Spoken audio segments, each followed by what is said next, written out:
बिस्मिल्लाहिर्रहमानिर्रहीम। अस्सलामुअलैकुम नाज़रीन व सामईन। आप सुन रहे हैं वतन की मट्टी गवाह रहना, जिसके मुसन्निफ़ हैं मोहतरम तारिक इस्माइल सागर साहब। मैं हूँ डॉक्टर मोहम्मद ओनीब सलीमी। तो आइए मोहतरम नाज़रीन व सामईन, हम बढ़ते हैं इस कहानी की 11वीं किस्त की जानिब। इसके बाग से बाहर निकलते ही कॉमरेड ने बड़ी बेताबी से लिफाफा चाक किया। अंदर से एक पीले रंग का कागज़ का टुकड़ा बरामद हुआ, जिस पर मुख्तसर अल्फाज लिखे हुए थे। आरवी बदल गई है, अब पीएम नंबर 2 करना है। नीचे एक ख़ास किस्म के दस्तखत थे। कागज़ हाथ में पकड़े वो चंद लम्हे कुछ सोचता रहा, फिर दोबारा कागज़ पर नज़रें दौड़ाकर इसने जेब से माचिस की डिबिया निकाली और कागज़ और लिफाफे को जलाकर इसकी राख पाँव से मसल डाली। घड़ी पर नज़रें दौड़ाकर इसने दिल ही दिल में एक अंदाज़ा लगाया और उठकर टहलता हुआ बाजार की तरफ आ गया। इस मर्तबा इसका रुख होटल की बजाय बाजार की दूसरी सिमत बने इस महल्ले की तरफ था, जहां वो एक बड़े अहाते में बने बेशुमार क्वार्टरों में से एक क्वार्टर में रहता था। इस बड़े अहाते में रहने वाले तमाम लोगों को इसने करीबन एक ही कुंबे का रुकन बना दिया था, और सब लोग अलग अलग रहते हुए भी एक दूसरे को अपने घर का फर्द समझते थे। क्या बात है बेटा, आज बड़ी जल्दी घर आ गए? इसके साथ वाले क्वार्टर में रहने वाली जानकी देवी ने पूछा। बस यूं ही, आज बहन बहुत याद आ रही थी, इसने जानकी देवी की तरफ देखे बगैर कहा। तो बच्चा मिल आना उससे। हाँ मूसी, मैं सोचता हूँ आज शाम को चला जाऊं, कहकर वो अपने क्वार्टर में जा घुसा। कॉमरेड मनोहर लाल के कुछ रिश्तेदार अभी जिंदा थे। इससे अक्सर लोग मिलने भी आ जाया करते थे और कभी कभी वो भी इनसे मिलने चला जाया करता था। आज भी वो अपनी बहन से मिलने जा रहा था और इस अहाते के लोग इसकी चंद रोज़ा जुदाई के तसव्वुर ही से परेशान हो रहे थे। घबराओ नहीं, मैं कोई मरने नहीं जा रहा, 2-3 रोज़ में लौट आऊँगा, इसने सबको प्यार से डांटा और अपना छोटा सा इटैची केस पकड़कर बाहर आ गया। लारी अड्डे तक 1-2 आदमी से छोड़ने जा रहे थे, जिन्हें इसने ज़बरदस्ती लौटा दिया। अड्डे से टिकट खरीद कर जब वो लारी में सवार हो रहा था, तो इसकी जहां दीदा निगाहों ने उस सुर्ख पगड़ी वाले सिख की हरकत का बखूबी जायज़ा ले लिया था, जिसने अपनी शनाख्त इससे खुफिया रखने की हर मुमकिन कोशिश कर डाली थी। ताक़ुब का ये खेल इसके लिए नया या अनोखा नहीं था। वो इस मैदान का पुराना खिलाड़ी था और ऐसी किसी हरकत की निशानदही इसकी छठी हिस्स कर दिया करती थी।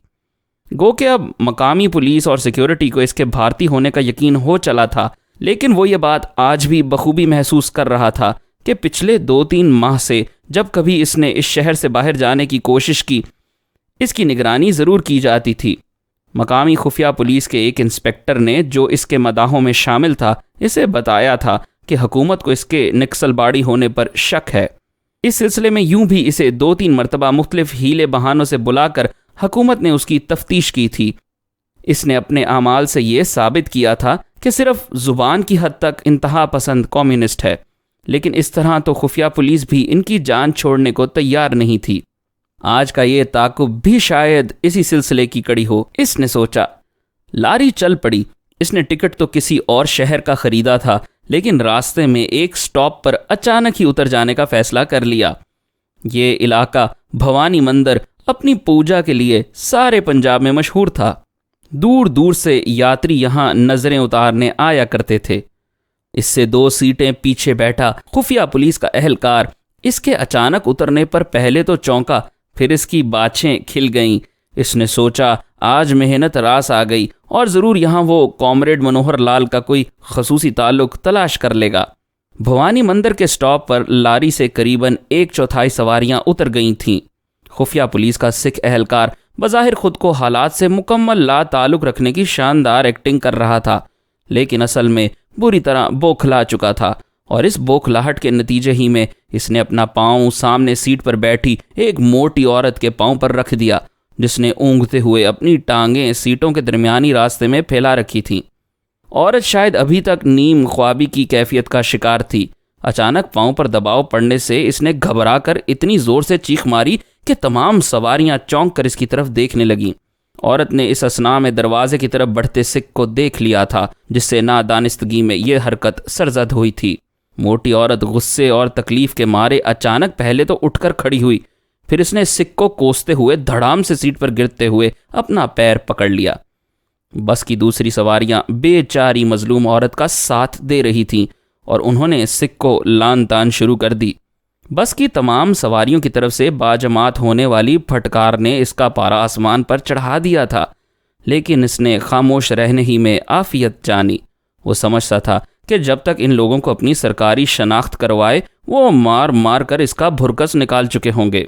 ये भी इसे फिक्र घुलाए दे जा रही थी कि शायद कॉमरेड फिर हाथ से निकल गया, लेकिन इसकी जान में जान आ गई। जब बस से नीचे उतरते ही इसने सड़क के किनारे एक पान सिगरेट की दुकान पर मनोहर लाल को सिगरेट नोशी में मसरूफ पाया। इसने एक हाथ में कंपा कोला की बोतल पकड़ रखी थी और किसी दूसरी दुनिया में गुम दिखाई दे रहा था। सिख दिल ही दिल में बहुत खुश हुआ और सजदा शुक्र बजा लाया। कॉमरेड ने इसे देखकर किसी रद्द अमल का इजहार नहीं किया था। इस इत्मीनान से इसने बोतल ख़त्म की और सिगरेट के 2-4 लंबे लंबे कश लेकर इसे पाँव के नीचे फेंक कर मसल दिया। अब इसका रुख भवानी मंदिर की तरफ था। दूसरे यात्रियों की तरह वो बड़े एहतराम से चलता हुआ मंदिर तक पहुंचा। मंदिर के पहलू पर मौजूद तालाब में इसने भी दूसरे लोगों की तरह स्नान किया।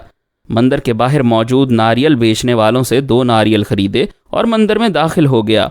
सिख अहलकार बड़ी हैरत से यह नज़ारा देख रहा था। इसकी इतलाआत के बिल्कुल बरक्स कॉमरेड खासा धार्मिक किस्म का हिंदू था।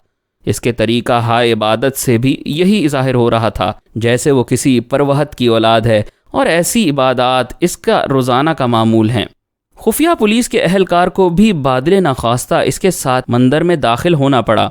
कॉमरेड मनोहर लाल का खशू खुजू और इन्हमाक देखकर वो इसे बजाय नक्सलवाड़ी के सदियों पुराना तपधारी समझने लगा था।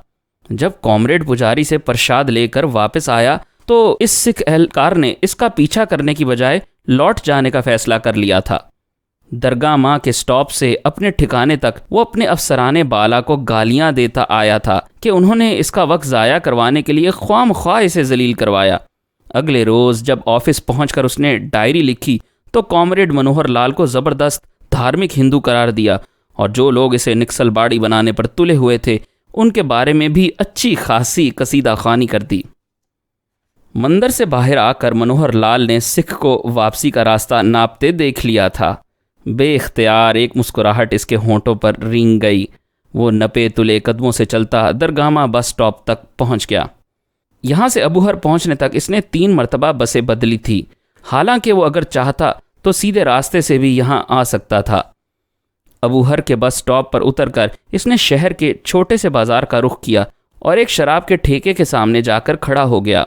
एक बोतल खरीद कर इसने अपने थैले में डाली और बड़े इत्मीनान से चलता हुआ शहर के वाहिद बड़े बाजार के कोने पर बने एक आश्रम की तरफ चल दिया। शाम ढल रही थी जब वो आश्रम के दरवाजे पर पहुंचा।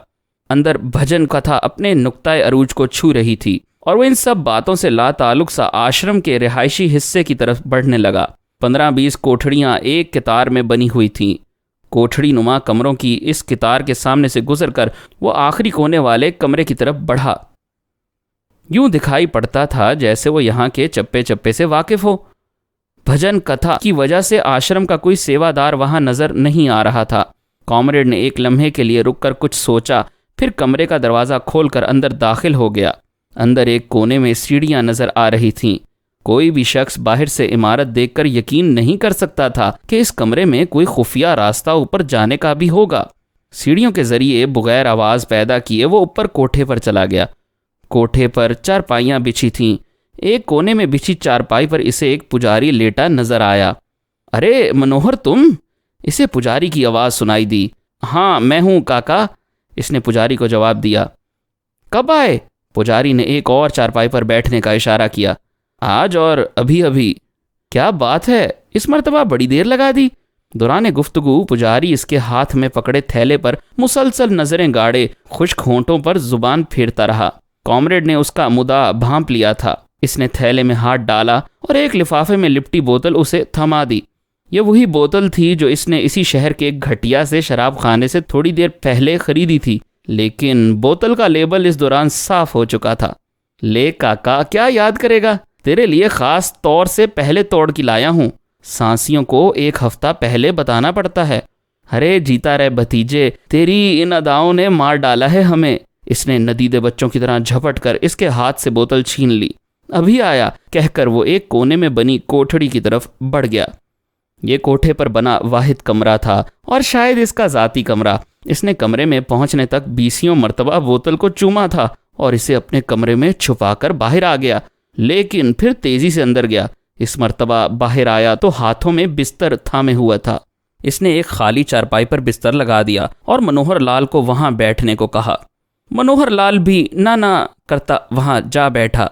इसे वहां बिठाकर पुजारी झूमता हुआ नीचे उतरा और चंद मिनट बाद इसकी वापसी एक नौउम्र लड़के के साथ हुई, जिसने हाथ में ट्रे पकड़ रखी थी जिसमें से ताज़ा खाने की इश्तहा अंगेज खुशबू मनोहर लाल की भूख को चमकाने के लिए काफ़ी थी। भजन कथा बदस्तूर जारी थी, लेकिन वो खाना खाते ही इसी चारपाई पर लेट गया। फिर उठा और बिस्तर समेत पुजारी के कमरे में जा घुसा। रात गए जब पूजा से फारिग होकर पुजारी जी ऊपर आए तो इनके कमरे में मनोहर लाल लंबी तान कर सो रहा था। पुजारी जी ने एक नज़र इसके चेहरे पर डाली। जीते रहो भतीजे, भगवान तुम्हें लंबी उम्र दे। कितना ख्याल रखते हो अपने चचा का, इसने दिल ही दिल में कहा और बोतल हाथ में पकड़े बड़ी आहिस्तगी से बाहर आ गया। सुबह उठकर सबसे पहले कॉमरेड ने स्नान किया। इसके लिए पुजारी जी ने खसूसी तौर पर एक गुसल खाने को ताला लगवा कर रखा था, जो कॉमरेड को देखते ही रात वाले खिदमतकार लड़के ने खोल दिया। स्नान से फारिग होकर कॉमरेड बादले नखास्ता भजन कथा में शमूलियत के लिए चला गया। कथा के खात्मे पर इसने हस्बे रवायत प्रसाद भी हासिल किया और पुजारी के कमरे में आकर बैठ गया। पुजारी अभी तक नीचे मसरूफ़ था, लेकिन इसने अपने मुअज़्ज़िज़ मेहमान को भुलाया नहीं था। वही नौउम्र लड़का कॉमरेड की आमद के थोड़ी ही देर बाद इसके लिए गरम गरम हलवा, पूरियां और चाय लेकर आया। पुजारी जी अभी आते हैं, आप नाश्ता कीजिए, इसने बड़े मुअद्दब लहजे में कॉमरेड को मुखातिब किया। ठीक है, जाओ तुम, इसने लड़के की तरफ देखे बगैर बड़ी शान बेनियाजी से जवाब दिया। नाश्ता करते हुए वो गहरी सोच में डूबा हुआ था। इसकी इतला के मुताबिक इस मर्तबा पार्सल बहुत एहतियात से पोस्ट किया गया था, लेकिन अभी तक वो अपनी जगह नहीं पहुंचा था। इसके साथ ही आरवी भी बदल दी गई थी। इसे तशवीश सिर्फ इतनी थी कि कहीं पार्सल गलत हाथों में ना चला गया हो, क्योंकि उन लोगों ने बहुत जान सोजी के बाद यह रास्ता तलाश किया था। एक बात तो साफ जाहिर थी कि महफूज रास्ते पर से किसी पार्सल का गुम हो जाना इसकी अपनी गलती से बहुत कम मुमकिन था। ज़रूर इसमें किसी डबल क्रॉस का हाथ था, और इनके दरमियान किसी डबल क्रॉस की मौजूदगी एक ही के लिए नहीं, सबके लिए ख़तरे और तबाही का बायस भी बन सकती थी। कुछ भी था, इसे बहरहाल अभी सिर्फ देखना और इंतज़ार करना था। पंडित जी के ना करने के बावजूद कुमार बज़िद था कि वो भी स्टॉप तक इनके साथ ज़रूर जाएगा, और जब वो साथ हो ही गया तो चलते चलते खान ने इसे टटोला। आपका गांव बड़ा खूबसूरत है, हम तो यही समझते थे कि राजस्थान का ये इलाका सहरा होगा। महाराज जी, आप तो पढ़े लिखे लोग हैं, आपको इल्म नहीं, राजस्थान तो बस नाम ही है। ये सारा गंगानगर तक का इलाका पंजाब में है। सदके जाइए हमारी सरकार के, जिसने पंजाबी सूबे का निष्ठ मारने के लिए इसके टुकड़े कर दिए। चंडीगढ़ तो गया ही था, हरियाणा में भी खासा इलाका शामिल कर दिया, और इस तरफ डंडी मारकर गंगानगर भी ले लिया। अब ले लें सिख पंजाबी सूबा। कुमार खासा समझदार नजर आने की कोशिश कर रहा था। हमने तो पहली ही नज़र में देख लिया था कि आप काम के आदमी हैं। खान ने इसकी सियासत से निजात पाने और अपना मकसद हासिल करने के लिए अंधेरे में तीर चलाया। धन्यवाद, कुमार ने इनकसार से कहा। कुमार जी, जब हम किसी को अपना सज्जन बना लेते हैं तो इससे दिल की बात छुपाया नहीं करते, इसने बड़े मजबूत लहजे में कहा। धर्म कर्म अपनी जगह और धंधा अपनी जगह। अपने आखिरी फिक्रे का इसने बड़ा खुशगवार रद्द-ए-अमल कुमार के चेहरे पर देखा।